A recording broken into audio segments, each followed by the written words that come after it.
San Francisco Bay Area. Fault lines are rupturing, and a magnitude 6.0 plus megaquake has started with an earthquake swarm that's been shaking the region continuously for 2 weeks, following the exact same pattern that preceded the catastrophic 1906 earthquake that leveled the entire city. Picture 7 million people living above a network of deadly fault lines that have been quietly building pressure for over a century, suddenly waking up to a magnitude 3.8 earthquake right under residential areas in San Ramon. But this isn't just one quake, it's hundreds of tremors cutting through the mountains in a clear line, connecting faults that scientists thought were separate. Here's what has seismologists in full panic mode. The earthquake swarm is happening at the northernmost part of the Calaveras Fault, the same system that connects to the West Napa Fault that ruptured in 2014. GPS stations show the ground is moving. Stress is transferring between fault segments, and the pattern matches every major Bay Area disaster in recorded history. But the most terrifying discovery is that this swarm is occurring after the West Napa Fault released massive energy in 2014, meaning all that stress is now loading onto fault segments that have not ruptured in over 100 years. The math is brutal. When these faults finally snap, the energy release could be catastrophic. Is this earthquake swarm just normal Bay Area activity, or are we watching the opening act of a magnitude 6 plus megaquake that could devastate the most populated region on the West Coast? 7 million people live in the Bay Area, but few realize how the ODDS stack up beneath their feet. Scientists at the U.S. Geological Survey have spent decades mapping every fault, every slip, and every tremor, searching for patterns in the chaos. Their models reveal a stark number. There is a greater than 66% chance, a 72% probability, of at least one magnitude 6.7 or larger earthquake striking the Bay Area before 2043. That is not a distant, abstract possibility. It is the mathematical reality for anyone living between the Golden Gate and the Diablo Range. The Hayward Fault, running straight through cities like Oakland, Berkeley, and Fremont, is ranked among the most dangerous urban faults in the United States. The Calaveras, San Andreas, Rogers Creek, and Concord and Green Valley faults each carry their own risk, but the Hayward and Rogers Creek system stands out. It sits directly beneath some of the densest neighborhoods and critical infrastructure on the West Coast. U.S. Geological Survey hazard maps color these corridors in deep red, marking them as zones of highest concern. When scientists talk about the big one, they are not conjuring a Hollywood disaster. They are reading from probability charts grounded in decades of paleoseismic trenching, GPS monitoring, and aftershock statistics. The Hayward Fault alone is given a 33% chance of producing a major quake in the next 30 years. The Calaveras sits at 26%. Even the San Andreas, famous for 1906, holds a 22% slice of the risk. Combined, these numbers show that a destructive earthquake in the Bay Area is not just possible, it is expected. Sarah Minson, a U.S. Geological Survey geophysicist, puts it plainly. This region keeps having earthquake swarms due to a lot of fluid-filled cracks, thanks to very complex fault geometry, unlike, say, the San Andreas Fault, which is this nice, clean edge. It is a reminder that the Bay Area's hazard is not just about a single fault snapping, but a tangled system where stress and energy can shuffle from one segment to the next. These official odds are not predictions for a specific day, but they do translate to everyday risk. Over a typical Bay Area lifetime, the chance of experiencing a life-altering quake is far higher than most people expect. For city planners, hospital architects, and millions of families, these percentages are not just lines on a chart. They are the basis for building codes, insurance rates, and emergency drills. The numbers point to a simple truth. In the Bay Area, seismic risk is not a question of if, but when. That probability hangs over every commute, every school, every home perched on the hills or tucked into the valleys. The next section will grapple with what those odds mean for the people who live here. And what happens when probability becomes reality? A magnitude 7. Earthquake on the Hayward Fault isn't just a line on a seismologist's map. It is a chain reaction that sends shockwaves through every corner of Bay Area life. USGS scenario models show that in the first few minutes, hundreds of thousands of people lose power. For most, the lights flicker back on within a week, but in the hardest-hit neighborhoods, places closest to the fault or built on unstable ground, some families wait up to a month before electricity returns. Water is even more fragile. Fault-crossing pipelines and brittle, aging mains rupture by the thousands. In the densest East Bay corridors, tap water can vanish for 3 to 7 days, and entire communities may go 2 to 4 weeks before anything close to normal service is restored. In the worst strips, the wait stretches beyond a month, with bottled water and tanker trucks the only supply. Gas lines shut off automatically to prevent fires, but that safety comes at a price. In the aftermath, most homes and businesses face up to 2 weeks without gas for cooking or heat.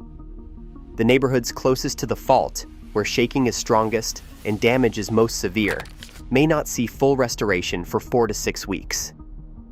Telecommunications, the invisible backbone of modern life, collapses as cell towers lose power and backup batteries run dry.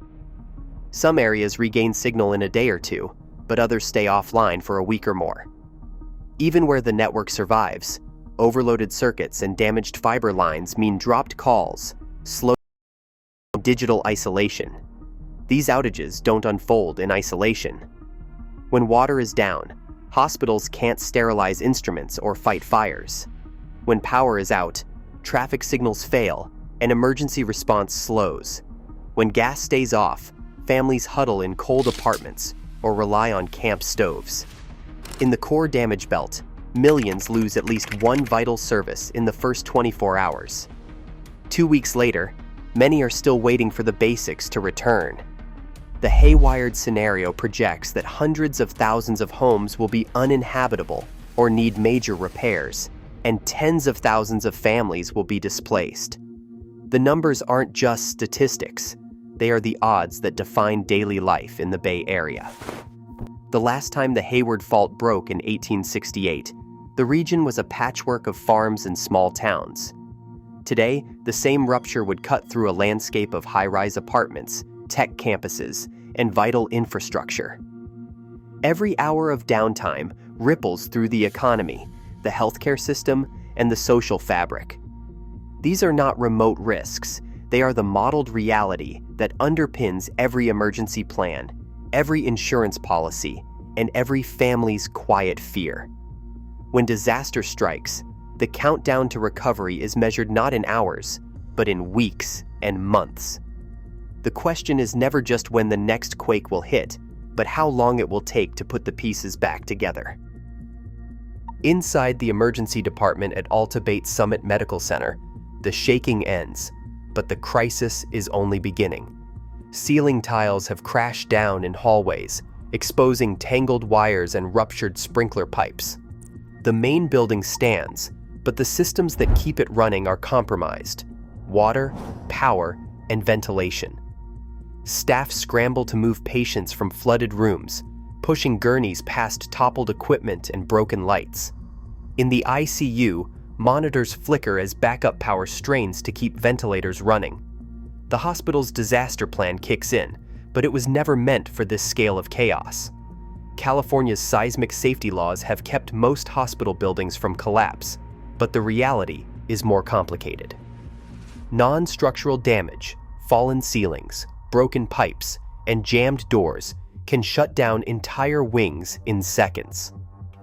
After the 2014 Napa quake, more than half of the region's hospitals lost at least some capacity, not because the walls fell, but because the inside systems did.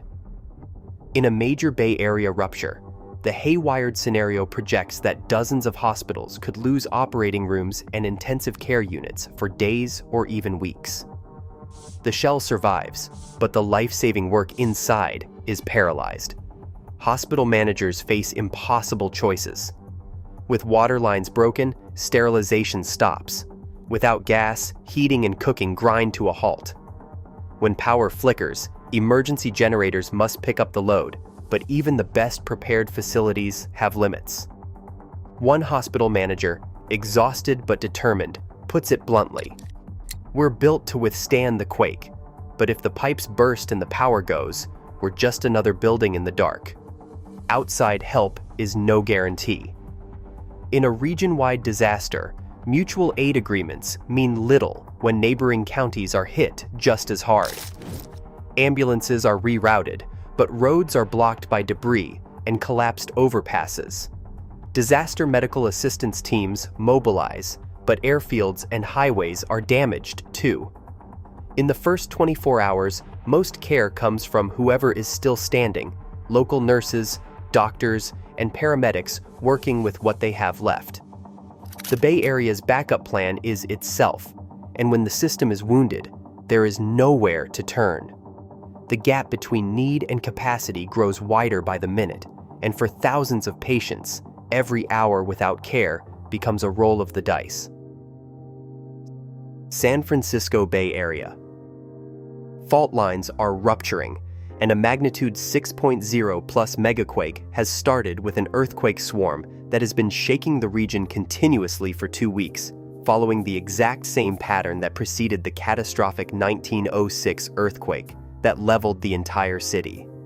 In neighborhoods from San Ramon to Oakland, the earthquake isn't just a headline, it's a daily reality that seeps into kitchens and corner stores. For most families, financial protection is a myth. Only about 1 in 10 California households carries earthquake insurance. In the Bay Area, where the ground is stitched with faults and the memory of past quakes lingers, the numbers aren't much better. The vast majority of homeowners and renters are exposed. High premiums and steep deductibles push coverage out of reach, and many still believe their regular policies will cover the worst. They will not. When the shaking stops, most are left to pick up the pieces on their own. Small businesses face even starker odds. A family-owned cafe in Concord, a tech repair shop in Fremont, a daycare in Hayward, most operate without earthquake insurance. For them, a strong quake means more than broken windows or a cracked foundation. It means weeks or months without power, water, or internet. Even if their building stands, the interruption alone can be fatal. Few have the kind of business interruption coverage that would keep them afloat through a long shutdown. After the 2014 Napa earthquake, studies found that many damaged businesses had no quake coverage at all, relying instead on savings, loans, or closing their doors for good. The story repeats with every major shake. Recovery is uneven, and survival often comes down to luck or resources, not preparation. The anxiety isn't just financial. Each new tremor, whether a jolt at dawn or a rolling wave after midnight, sends residents scrambling for phones, checking apps, texting loved ones, and wondering if this is the one that will change everything. In multi-story apartment buildings, the shaking feels stronger, the creaks louder, and the fear sharper. Parents worry about school pickups if roads are blocked. Employees in office towers scan for exit routes and emergency supplies. Utility dependence becomes a source of tension. Every outage a reminder that the systems holding daily life together are more fragile than they seem. For millions, the risk isn't an abstract number on a government chart. It's the question of whether their home will be habitable, whether their business will survive, whether they'll have water to drink or a way to call for help. The gap between what's covered and what's lost is wide, and for most, it's only getting wider. Each day, the faults stay quiet. The pressure builds, not just in the ground, but in the lives built above it. San Francisco Bay Area. Fault lines are rupturing, and a 6.0 plus megaquake has started with an earthquake swarm that's been shaking the region continuously for 2 weeks, following the exact same pattern that preceded the catastrophic 1906 earthquake that leveled the entire city. Picture 7 million people living above a network of deadly fault lines that have been quietly building pressure for over a century. suddenly waking up to a magnitude 3.8 earthquake right under residential areas in San Ramon. But this is not just one quake. It is hundreds of tremors cutting through the mountains in a clear line, connecting faults that scientists thought were separate. Here's what has seismologists in full panic mode. The earthquake swarm is happening at the northernmost part of the Calaveras Fault, the same system that connects to the West Napa Fault that ruptured in 2014. GPS stations show the ground is moving, stress is transferring between fault segments, and the pattern matches every major Bay Area disaster in recorded history. But the most terrifying discovery is that this swarm is occurring after the West Napa Fault released massive energy in 2014, meaning all that stress is now loading onto fault segments that have not ruptured in over 100 years. The math is brutal. When these faults finally snap, the energy release could be catastrophic. Seismologists rely on a suite of advanced tools to decipher what's really happening beneath San Ramon. Every tremor, from the sharp jolt of 3.8 to the dozens of smaller aftershocks, is logged and analyzed in real time. High-resolution earthquake catalogs map out the swarm, pinpointing each event to within a few hundred meters and a fraction of a second. The first step is stacking, overlaying hundreds of seismic waveforms to pick out subtle repeating patterns. When the same patch of rock slips again and again, it shows up as nearly identical signals. This is a hallmark of swarms driven by fluids, not a single fault rupturing in sequence. Scientists use a method called double difference relocation to sharpen the picture even further. By comparing the arrival times of seismic waves at multiple stations, they can trace out the cluster in 3 dimensions. In San Ramon, the events line up not on one clean fault, but as a diffuse cloud, multiple short, steeply dipping fractures, most between 7 and 10 kilometers deep. This geometry is a clue. Instead of a locked fault storing energy for a catastrophic break, the area is riddled with cracks lubricated by pressurized fluids. To quantify the swarm's behavior, researchers calculate the B value, a statistical measure of how many small quakes occur relative to larger ones. A high B value means the sequence is dominated by tiny events, another sign of fluid-driven activity. In the San Ramon swarm, the B value is well above what is typical for a foreshock sequence leading up to a major quake.